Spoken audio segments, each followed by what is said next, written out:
Hello everyone, this is Dino Chris on Prehistoric Facts. This is Prehistoric Facts special episode number 158. We're going to be talking about a prehistoric reptile, and that prehistoric reptile is Plesiosaurus. And so here's an artist rendition of Plesiosaurus. Might not be accurate, but it's actually not too bad of an artist rendition of Plesiosaurus.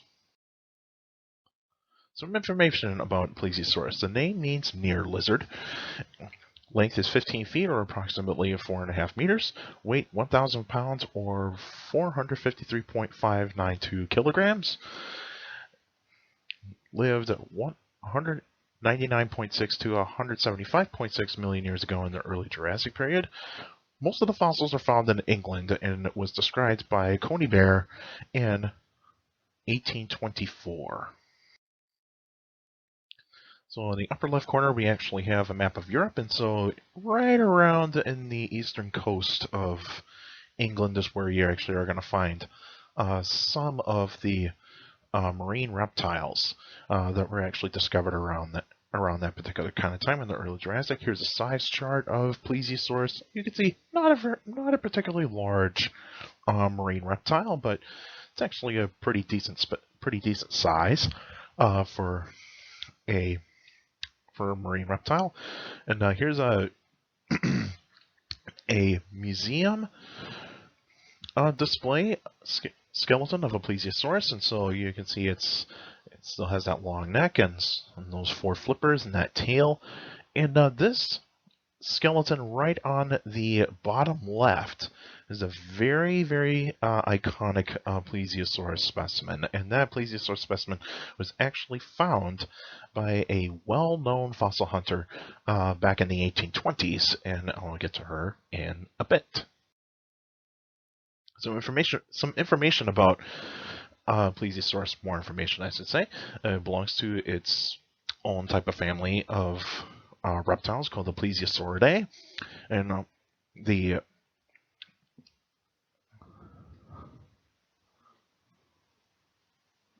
type of reptiles that it belongs to does belong, and so the part of some features of a plesiosaur are the long neck, small head, needle-like teeth, and of course it has the four flippers. And the person that discovered the first plesiosaur specimen is Mary Anning, and Mary Anning actually discovered this Plesiosaurus back in 1823. She dug it out herself, which is very, very cool. And so, yeah, this is actually and that specimen I showed you in that previous picture where I said it was discovered by a very unique person. And so, yeah, Mary Anning actually discovered Plesiosaurus. She did not describe it, and she did not name it. She actually allowed a scientist to actually describe it. And so, but yeah, but Mary Anning is a very important person in the history of paleontology. The environment where Plesiosaurus would actually be living in, of course, living in water. The waters have been warm. No ice caps in the poles, so that's very important right there because it was a very warm time in the early Jurassic. Tons of coral reefs. You'll actually have corals that are still kind of well known today that are actually found in the Jurassic period that are around today. And the other types of animals that were around, of course, tons of invertebrates, like some squid, ammonites, clams, of course. You actually have clams and all sorts of plankton and bacteria. And then you actually have fish. Fish were very well known. And, of course, sharks. Sharks were around. And, of course, other reptiles. There were animals that were very similar to nothosaurs, and there were some that were like different versions of plesiosaurs, but you also have ichthyosaurs that were around there too. But the ichthyosaurs were probably more likely the top predators in the oceans at that particular kind of time in the early Jurassic. So Plesiosaurus's prey is more likely going to be squid and fish. That's all they're going to find because that long neck and small head are actually going to be used to actually be very beneficial to actually capturing that kind of prey. And so they sneak their heads into let's say, a school of fish, and it just grabs as many fish as it could possibly can and to eat. And that's where those needle sharp teeth actually come into play, is that those teeth are designed to grab very fast, slippery prey. And so that's what Plesiosaurus would actually be eating. But I'm not totally sure what kind of predators would have been around to actually feast on Plesiosaurus, but probably the babies would, probably the young, very young, the baby Plesiosaurs would probably prey to like adult ichthyosaurs. But yeah, that's probably my best guess on that one. The extinction of Plesiosaurus more due to climate change. And of course, the continents continue to spread apart. So Pangea was already broken up at that point in time. And so, yeah, and also with the extinction, there's new predators. You actually have the beginning of the short-necked plesiosaurs are called pliosaurs.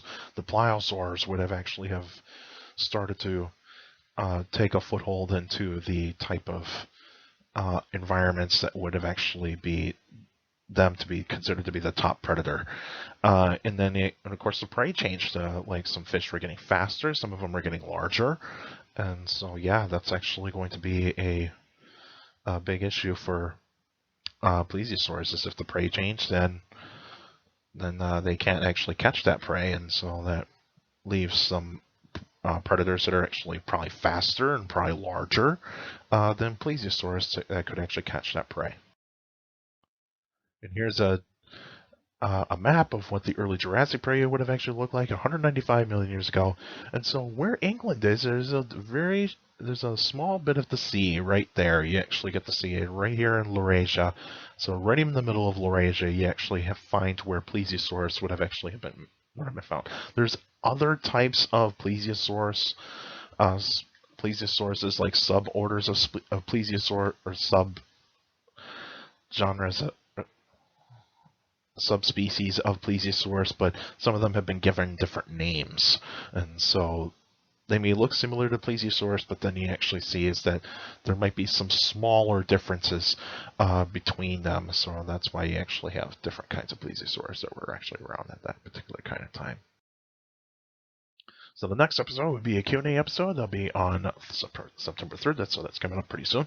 But if you got any questions about dinosaurs or any other prehistoric life, feel free to email me at dinochrist71@gmail.com.